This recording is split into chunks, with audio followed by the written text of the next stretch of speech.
ये ज़मान पार्क का इलाका है जो कि एक रिहायशी इलाके के तौर पर जाना जाता है। यहाँ पर चंद दिनों से जो सियासी मुहिम जारी है और उसके बाद जो पिछले 1-2 रोज़ में यहाँ पर शेलिंग हुई है, उसके नतीजे में बहुत से लोग यहाँ पर रहने के हवाले से तंगी का इजहार कर रहे हैं।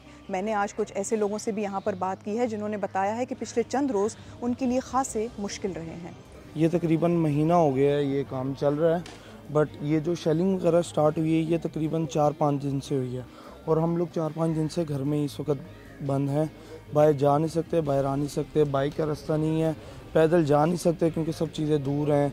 घर में खाने के लिए कुछ भी नहीं है, बहुत मुश्किल से अगर कोई चीज़ ला पाएँ तो ला पाते हैं, वरना कुछ भी नहीं है यहाँ पर। शेलिंग थी बहुत ज़्यादा और लोग पत्थर वगैरह फेंक रहे थे। यहाँ पे तो सांस लेना भी इतना मुश्किल हुआ था, हवा में इतनी ज़्यादा वो आँखों में और सांस के थ्रू अंदर तक जा रही थी, बहुत मुश्किल हुई थी हम लोगों को। स्पेशली आते हुए रास्ते ब्लॉक थे, जाते हुए मैं अपने कार्ड दिखा के अंदर एंट्री करवानी पड़ रही थी, फिर जाते हुए यहाँ से पैदल चल के हम अपने रोड पे पहुँच रहे हैं, फिर वहाँ से जाके हम अपनी जिस भी ट्रांसपोर्ट पे आते हैं उस पर बैठते हैं और फिर जाते हैं। और बहुत तंगी हो चुकी हुई है इस वक्त। ये घर की हमारे काफ़ी सामान यहाँ से बाहर से उठा कर लेकर गए हैं, पुलिस वालों को मार रहे हैं।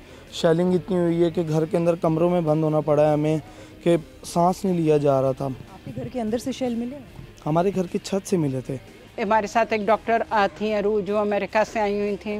उन्होंने हमें सिखा रही थी कि अगर हार्ट बीट लो हो रही है, इनकी टांगें ऊपर करो, इनको यूं करो, तो हम उनको फर्स्ट एड दे रहे थे और पायोडीन और आई ड्रॉप्स डाल रहे थे। ऑब्वियसली हम लोग उनको पीछे ये काम कर रहे थे कि किस तरह हमने काम इन लोगों को संभालना है।